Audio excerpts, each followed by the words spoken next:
Orang kalau mau poligami izin dulu sama istri, nggak ada. Itu kan hak suami. Sama seperti talak juga hak suami. Nggak ada keterangan minta izin. Ya, saya katakan hukum asal poligami apa sunnah. Namun ada kondisi di mana poligami hukumnya wajib. Karena itu saat saya ditanya, Ustadz, apakah Ustadz akan berpoligami? Awas, ini akan viral nih di media sosial nih. Apalagi direkam. Apa jawabannya? Juga haknya adalah menjalin ukhuwah. Bagaimana ibu menjalin persaudaraan yang baik dengan istri yang pertama itu? Ukhuwah, persaudaraan. Lalu ditanyanya, hai ibu istri pertama, ya benarkah ini surat tanda tangan ibu? Betul Pak Hakim. Apakah selama ini tidak ada masalah dalam rumah tangga ibu? Tak ada Pak Hakim. Jadi intinya ibu setuju ya setuju, cepatlah pukulkan palu dulu. Nggak bisa jangan ke meja, itu kepala suami saya ini. Apa kata Pak Hakim dengan ini sah? Itu istri yang kedua itu, ya istri pertama yang mencarikannya. Kok bisa? Ya bisa lah. Kenapa begitu? Karena istri pertama itu tak tahan. Karena bapak itu 300 tenaga kuda. Makanya nggak layak kalau orang ngomong poligami sunnah. Ente belum mengamalkan sunnah. Kok merovokasi orang? Ini istrinya tiap hari diajak ngomong poligami, nak istrinya. Sama istri, nggak usah tiap hari ngomong, bang, apa jalan poligami bang? Setiap hari ngomong gitu, nak juga.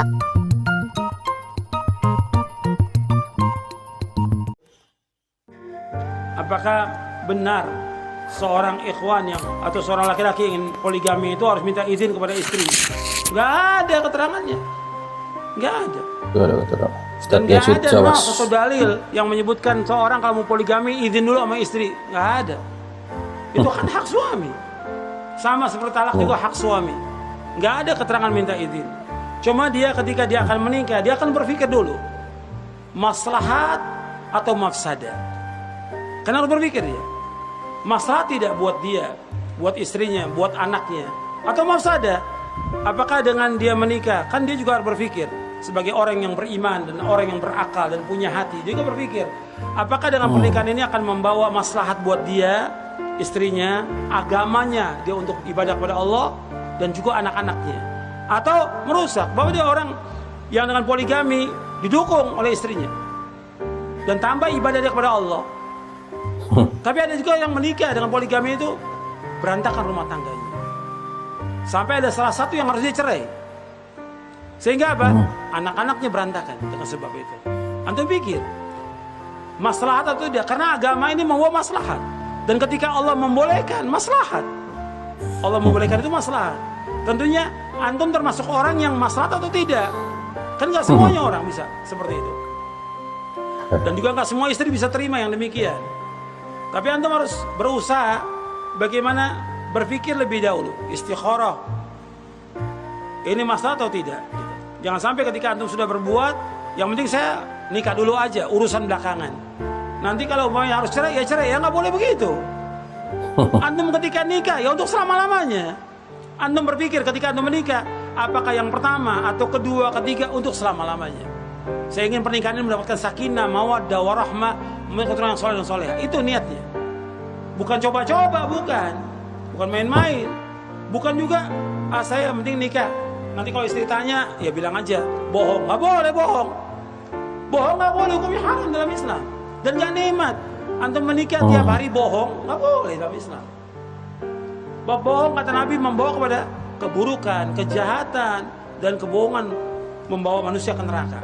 Wa iyyakum wal kadhiba fa innal kadhiba yahdi al fujur wal fujur yahdi ila nar.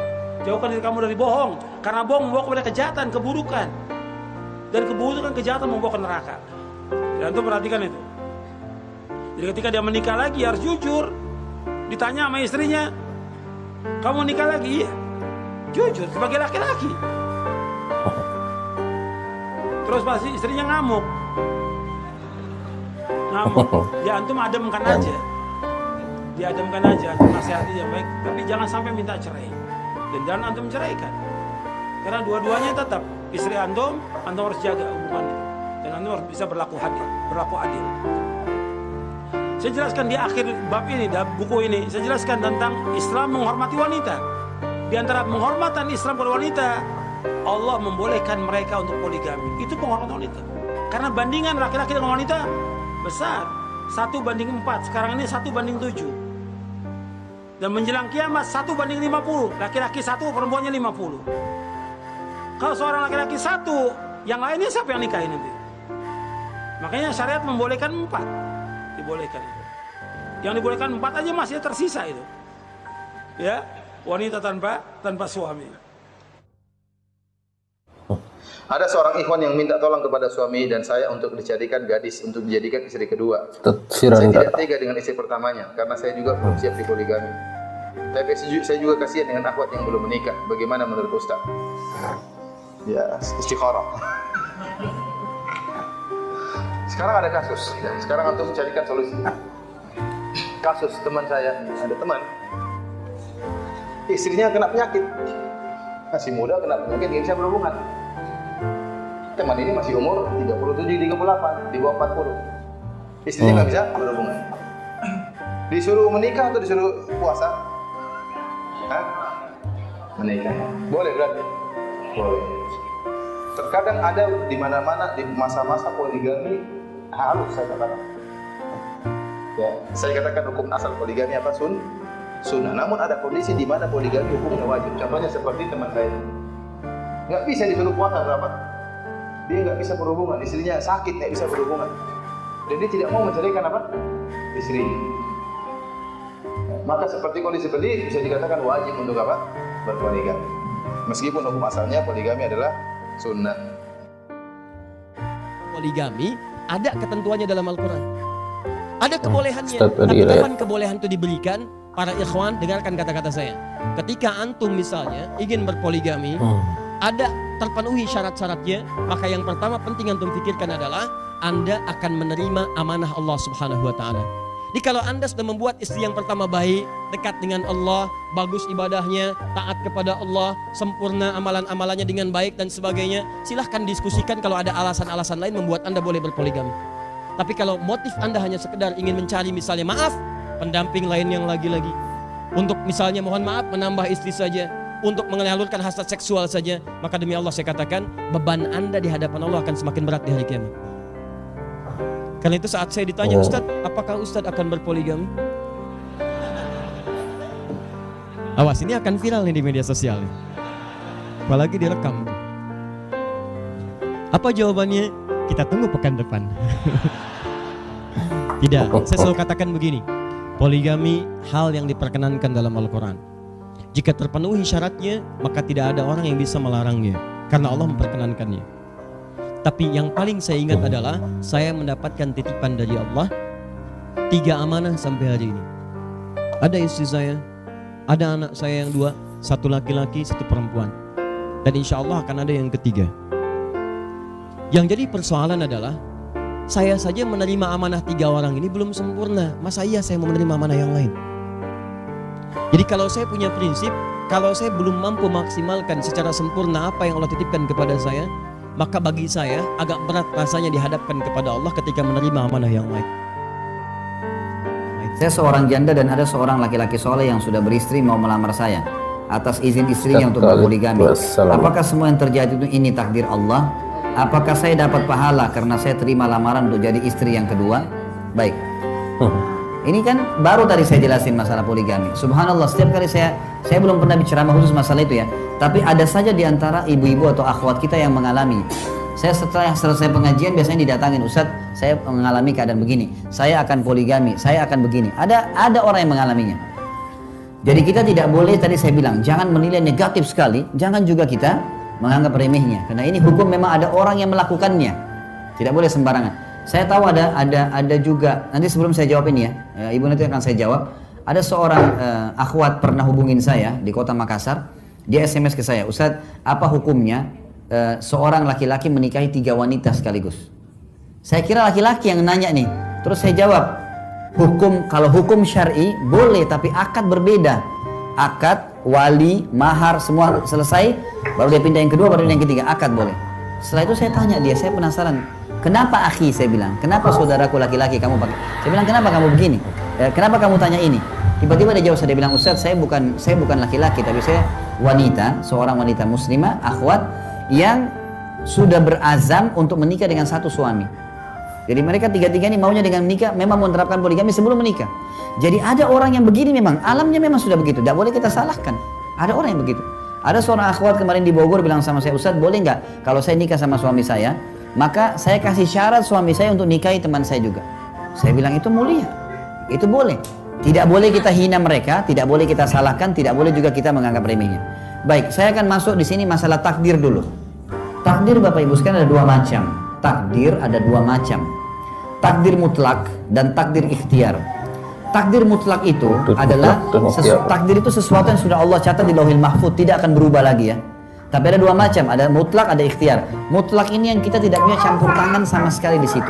Seperti misal, kita lahir dari rahim ibu siapa, kita nggak bisa milih. Saya nggak mau ibunya, saya mau ibu yang itu.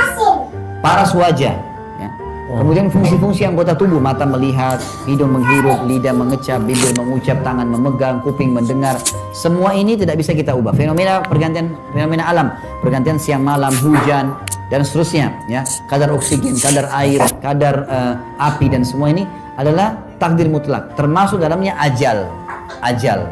Kita meninggal di mana? Ada takdir ikhtiar. Sesuatu yang Allah catat di Lauhul Mahfuz dan tidak akan berubah. Tapi dia ikhtiar, maksudnya berhubungan dengan perilaku kita sebagai hamba-hamba. Ini namanya af'al ibad, perilaku hamba-hamba. Seperti makan, minum. Ini Bapak Ibu, maaf, pilih baju yang tadi Bapak Ibu pakai ini, itu kan ikhtiar kita ya. Saya tadi pakai baju ini, ikhtiar saya. Oh, saya mau pakai baju ini deh. Tapi Allah sudah catat di hari ini, si Khalid akan pilih baju ini di Lauhil Mahfuz. Sebelum saya tahu itu. Sebelum kita lahir, sudah Allah tahu dengan keluasan ilmunya Allah sebagai pencipta, apa yang akan saya pilih. Jenis makanan, jenis minuman, jenis pakaian, masuk dalamnya pernikahan. Ini takdir ikhtiar. Artinya ikhtiar kita. Saya mau menikah sama si A, si B, si C. Lalu saya pilih si C. Pilihan saya, ikhtiar saya kan. Berarti takdir juga, tapi ikhtiar. Allah sudah tahu nanti dia akan pilih si C. Maka dicatatkan sebagai takdirnya. Jadi ini memang tentu takdir ikhtiar ibu, gitu kan? Ibu memilih itu. Kalau masalah ibu dapat pahala, jelas menjalankan sunnah Nabi SAW pahala. Menikah itu sendiri memang pahala, ibadah, gitu kan? Dan ini sangat baik. Cuma saran saya adalah, ibu kalau akan menjalin hubungan poligami seperti ini, ibu harus bisa mengetahui hak suami tetap terjaga dan hak istri sebelumnya. Madu ini ada juga haknya. Haknya adalah menjalin ukhuwah. Bagaimana ibu menjalin persaudaraan yang baik dengan istri yang pertama itu. Ukhuwah, persaudaraan, kemana-mana sama-sama, diskusi, jadi seperti saudari, bukan musuh. Maka itu adalah poligami yang sehat. Allah. Apa boleh seorang suami menikah lagi tanpa sepengetahuan istri pertama? Poligami diam-diam. Apa hukumnya dalam Islam dan bagaimana pandangan Islam? Dua penjelasan. Pertama pandangan negara, yang kedua pandangan agama. Menurut pandangan agama Islam, sah nikah dalam hukum, rukun dan syarat. Ada mahar, ada ijab, ada qabul, ada wali, ada dua orang saksi. Aku nikahkan engkau dengan anakku dengan mahar seperangkat alat sholat dan sebentuk cincin emas tunai, sah. Tak ada syarat izin istri pertama menurut hukum fikih. Tapi menurut hukum Republik Indonesia tidak sah nikah kecuali izin istri pertama.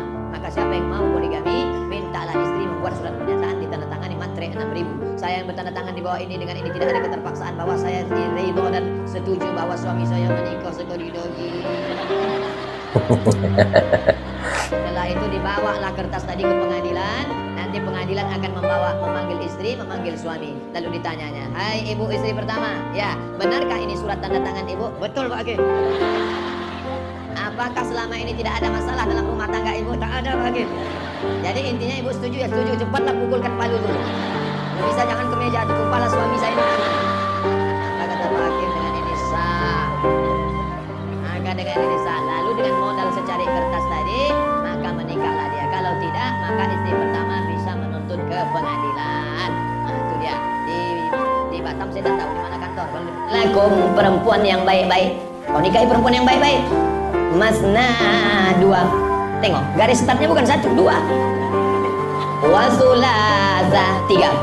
Waruba 4. Kau nikahi 2, kau nikahi 3, kau nikahi 4. Tapi ayat itu masih koma, belum titik. Bu, ingat bu, kalau nanti malam bapak sholat tahajud ayatnya itu dengar baik-baik. Ghairil maghdubi alaihim waladdallin, amin.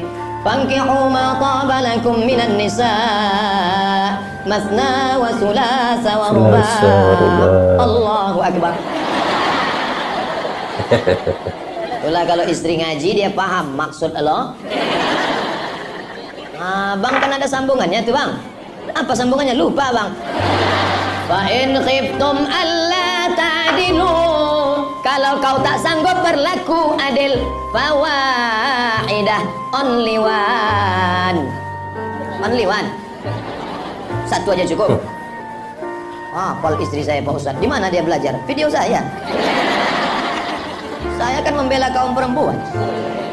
Tapi dalam suatu undangan adalah bapak-bapak menggandeng dua perempuan. Ustaz Somad, ya itu bininya dua-dua. Masa? Kok bisa? Itu istri yang kedua itu, ya istri pertama yang mencarikannya. Kok bisa? Ya bisa lah. Kenapa begitu? Karena istri pertama itu tak tahan. Karena bapak itu 300 tenaga kuda. Daripada suami saya ini berzina, maka saya carikan katanya. Tapi tak semua laki-laki macam itu. Ada yang di tempat kita ini, saya Pak Ustadz satu aja cukup. Saya ini orangnya setia.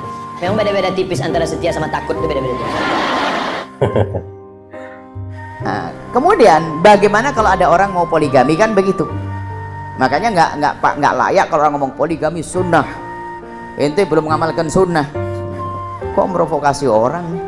Mau sunnah belum tentu dia mampu satu istri saja kadang kebingungan dia.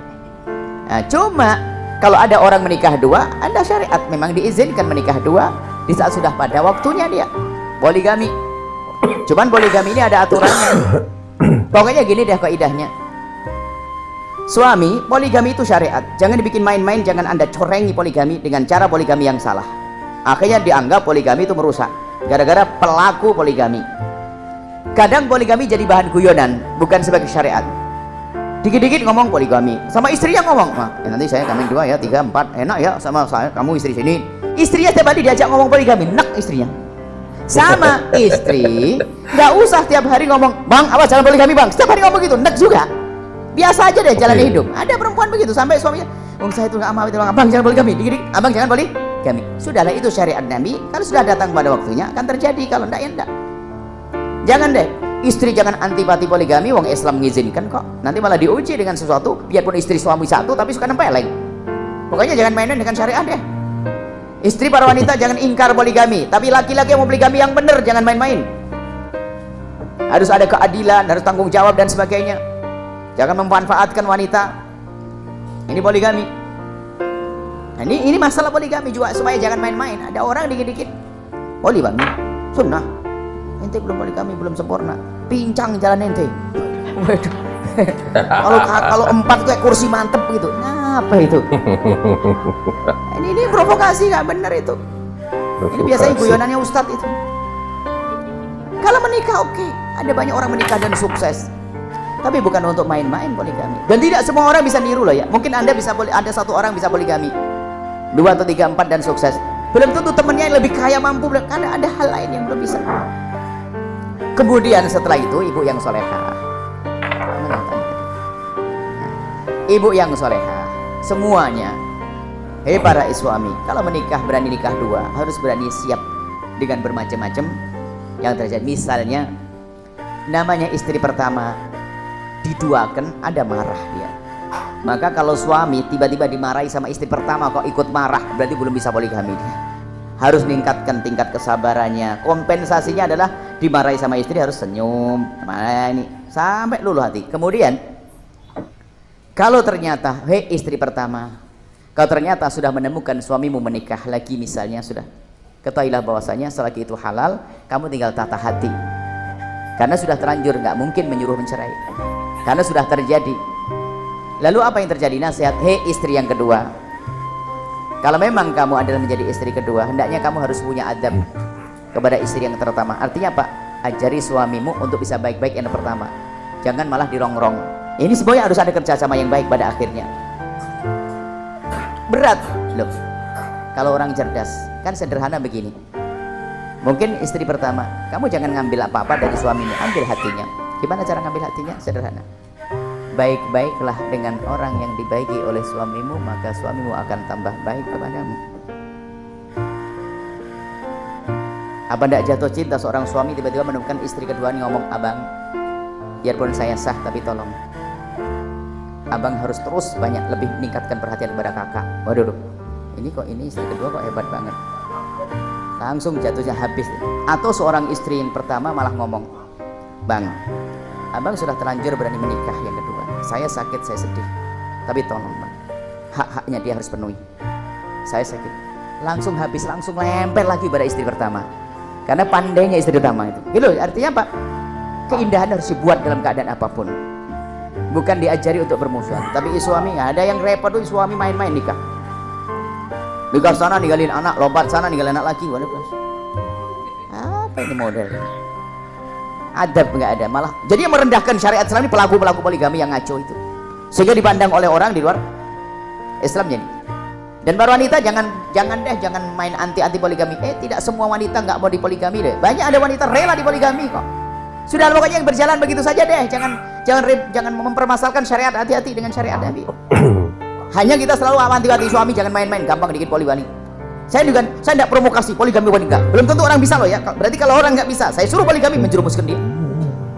Saya dosa kan? Saya dosa. Sudah biar saja. Makanya saya juga jarang ngomong tentang poligami. Tiba-tiba ada orang masa pengen poligami, baru saya kasih solusi gimana kan? Dosa promosi poligami. Sekarang 1:5, 1 kasihan perempuan. Tidak usah lah begitu. Biasa syariat, jangan bikin main-main. Dosa nanti kita merendahkan syariat. Dan para wanita, jaga suami, ikat suamimu, pengabdianmu yang banyak. Pokoknya bikin suami itu mau ngomong poligami nggak mampu. Karena apa? Pengabdianmu yang hebat, pelayanmu yang hebat. Waduh, insya Allah, masya Allah. Wah, mau gimana? Enggak, saya enggak berani ngomong sama istri saya. Kenapa? Baik begini gimana saya poligami? Sampai gitu loh, nggak bisa. Tiba-tiba ada yang ngomong, ya, saya sudah baik begitu. Ternyata suami saya juga masih gimana? Wah kayaknya kamu itu wali berjalan di atas bumi, Bu. Jadi sudah begitu berarti apa? Suamimu malah sembunyi-sembunyi, Bu ya. Sembunyi-sembunyi, nggak ngomong saya. Memang kalau ngomong mau. Enggak juga. Berarti di saat dia menikahnya begitu sebetulnya menghargai dirimu. Jadi enggak terang-terangan. Pahami makna ini? Boleh gak? Iya juga. Gitu loh. Jadi sebetulnya kita itu harus jadi juru damai semuanya. Makanya kalau ada orang laki-laki, biasa menikah lagi. Itu jangan macam-macam. Nah, gitu ini. Nikah lagi. Mana anakmu berapa? Istrimu nenek itu. Tanya dulu dong. Karena khawatir masuk wilayah yang membahayakan. Nikah dua, tanggung jawab. Tapi kalau sudah nikah dua, harus benar kamu. Istri dinasehati. Makanya nasihat pada istri pertama dengan istri kedua itu beda. Kalau Anda dengar, kok beda? Ya nggak boleh dengar. Istri kedua nggak boleh dengar nasihat istri pertama. Yang penting akur. Ini kan tugas kita ya begitu. Bagaimana semua damai, baik-baik semuanya. Beragama begitu, bukan provokasi. Astagfirullah, racunnya aja tuh. Grup ibu-ibu anti poligami kalau ngelihat poligami racuni. Wah, Anda kena racun sendiri dong syariat kok. Cuman gitu loh para bapak, jangan main-main tentang poligami. Jangan bikin guyonan deh, jangan bikin obrolan. Bukan pamer-pameran yang sudah poligami, biasa saja. Kita menemukan orang poligami dengan bijak karena memang ada hajat, dia ingin menolong orang, dia punya hajat dan dia damai. Banyak. Seperti itu ya, ini syariat Nabi Muhammad, jangan dicoreng dengan perilaku kita.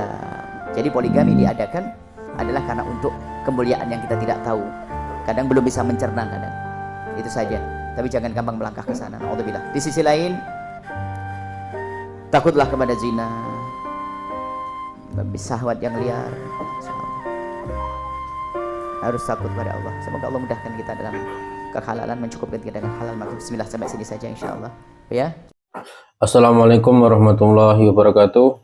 Alhamdulillahirabbil alamin, wassalatu wassalamu ala asrofil anbiya'i wal mursalin wa ala alihi washabbihi ajma'in. Bagaimana kabarnya teman-teman semua? Semoga sehat selalu dan tetap dalam lindungan Allah Subhanahu wa taala, dijauhkan dari berbagai macam bala dan juga penyakit. Amin ya rabbal alamin. Baik ya, berjumpa kembali bersama dengan kami, channel yang membahas mengenai kajian-kajian dan juga hukum-hukum Islam yang disampaikan oleh ustadz-ustadz yang telah admin kumpulkan dalam video ini.